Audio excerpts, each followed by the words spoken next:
Under the Weather, written by Teresita Blake Kalini, illustrated by Angie Jones. "Come on, Rexy, let's play chase," Olivia called to her puppy as she ran outside. Rexy wagged his tail and scampered out right behind her. But Olivia couldn't play with Rexy after all. She was suddenly so tired she couldn't run. She plopped down on a chair instead.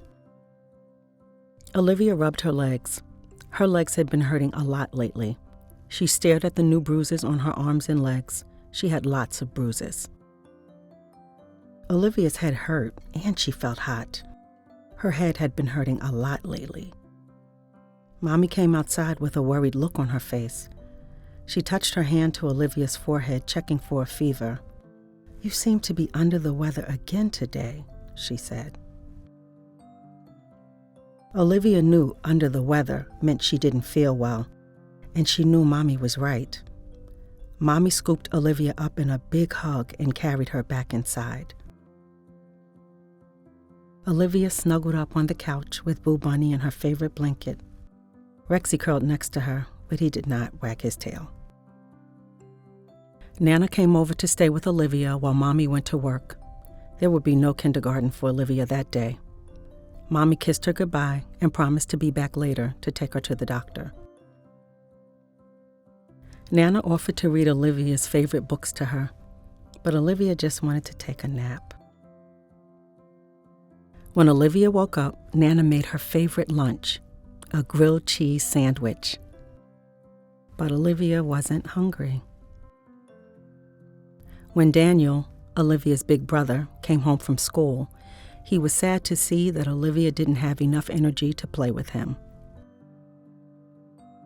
Mommy came home and took Olivia to see her doctor. A nurse took Olivia's temperature, checked her weight, and wrapped a cuff around her arm to take her blood pressure. She even pricked Olivia's finger to get a drop of blood. It hurt a little, but not too much. Then Dr. Susan came in. "Hi, Olivia," she said. "I'm sorry to hear that you're under the weather." The doctor felt Olivia's tummy. She touched around her neck and under her arms. She looked at all of her bruises. After Olivia was checked out from head to toe, Dr. Susan said she needed to see another very special doctor for more tests. On the way home, Olivia and Mommy stopped for super delicious ice cream cones. Olivia hadn't been eating very much the last few days, but those cones sure were yummy. When it was time to go to the special doctor, Daddy took Olivia. He told her this kind of doctor was called a pediatric hematologist-oncologist. On the way to the doctor's office, Daddy and Olivia practiced saying pediatric hematologist-oncologist over and over again because they were pretty big words. By the time they arrived, Olivia could say all three of those big words, no problem. While they waited to see the doctor, Daddy reminded her of their special rhyme. "Stars will twinkle, the sun will shine, I'll be okay, I'll be just fine." It always helped when Olivia was feeling a little nervous. The pediatric hematologist-oncologist's name was Dr. Ethan. He was amazed that Olivia could say the words pediatric hematologist-oncologist no problem. He checked Olivia from head to toe, just as Dr. Susan and the nurse had done. This time the blood was taken from a vein in her arm. Getting pricked in her arm wasn't fun, but Daddy held her hand. They looked into each other's eyes and repeated, "Stars will twinkle, the sun will shine, I'll be okay, I'll be just fine." And soon it was all over. Daddy and Dr. Ethan talked quietly while Olivia looked at a book.